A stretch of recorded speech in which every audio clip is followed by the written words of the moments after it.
Yo, what's going on, guys? It's Houston Sports Side back to another video day, and today the Kansas City Chiefs are franchise tagging cornerback L'Jarius Sneed.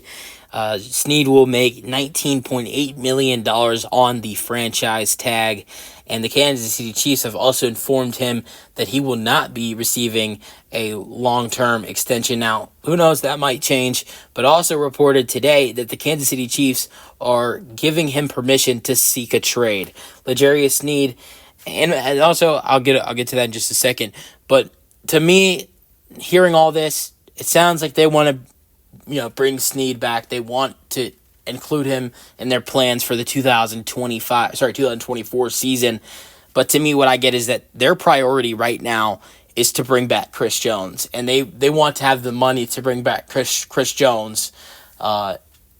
And I think that's what their priority right now is, to bring back Chris Jones. But they also want Sneed back. That's why they're franchise tagging him.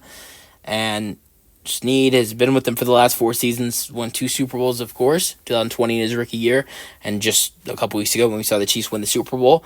And 16 games and 16 starts this season, he had 2 interceptions, returning those for 4 yards, 14 passes deflected as well.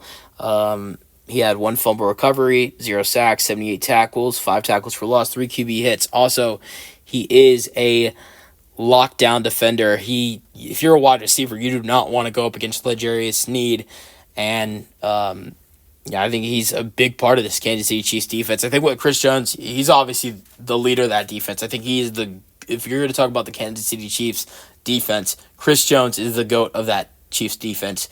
But I think with what guys like Trent McDuffie and L'Jarius Sneed doing in the secondary, and some of their other guys on the defense for Kansas City, I really think as a whole group, it's one, I think, in my opinion, one of the best defenses in the NFL, and that's obviously why they won the Super Bowl. Defense wins championships. But I think that obviously, like I said, I think the priority for Kansas City is bringing back Chris Jones, and if they're going to give a long deal to, like an extension to either one of those players, it's going to be Chris Jones.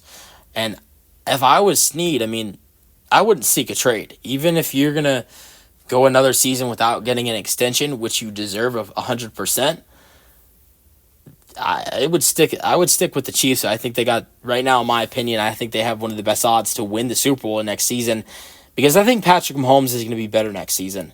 I don't think we're going to see him struggle the way he struggled this past season, because I think this Chiefs team is going to improve. They are going to get rid of the flaws of their offense. We just saw it today. They just released Marquez Valdes-Scantling. He was good in the postseason. I think he did a really solid job in the postseason. Outside of that first game against the Dolphins in the wild card, in 3 games against the Bills, the Ravens, and the 49ers, he had a total of 8 receptions for 120 receiving yards and 1 touchdown in the postseason, including a Super Bowl touchdown and a game-winning 30-yard catch or 20-something yard catch against the Baltimore Ravens to seal the game for the AFC Championship. He sealed the game for the Kansas City Chiefs. Obviously, he's not the reason they won, but he is the reason why Baltimore didn't have another chance to get the ball and try to tie the game and potentially put the Chiefs' AFC Championship game into overtime. His diving catch is the reason why the Kansas City Chiefs didn't have to go ask their defense to go stop Lamar Jackson, which they probably would have done anyways with how bad Lamar was struggling in the AFC Championship game. But he made a big catch in the AFC Championship game. He had a touchdown in the Super Bowl, but still, he was terrible in the regular season. They cut him.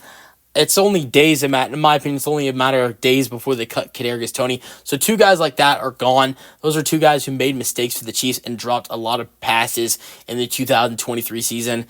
Even though Scantling was better in the postseason, they're going to have Justin Watson, they're going to have Rashee Rice, they're going to have Travis Kelce, they're going to have Pacheco, and they're going to add in a couple of their wide receivers with those guys, whether it's through free agency, the draft, or trade. They might add in someone big, and they might just they might just bring in someone through the draft like they did Rashee Rice. And I don't think that'd be terrible to bring in a guy through the draft, because we've seen how elite guys can be through the draft. Rashee Rice, a late draft pick, was good. Puka Nacua was, 6th-round pick? 5th-round pick? He was great. Tank Dell, a guy with the Texans, was a 3rd-round pick. He was great. So those are some of the best wide receivers we saw, rookie wide receivers we saw this season. Puka Nacua, 6th round, Tank Dell, 3rd round. I think Rashee Rice was third or fourth round. So some of those best rookie wide receivers we saw. Obviously, we saw some really good wide receivers this season, rookie wise. Early on, Zay Flowers was great that we saw drafted early on. But honestly, I don't think it'd be bad for the Chiefs to draft a wide receiver or two in the draft. But yeah, let me know your thoughts on the Kansas City Chiefs franchise tag and Sneed in the comment section, and peace out.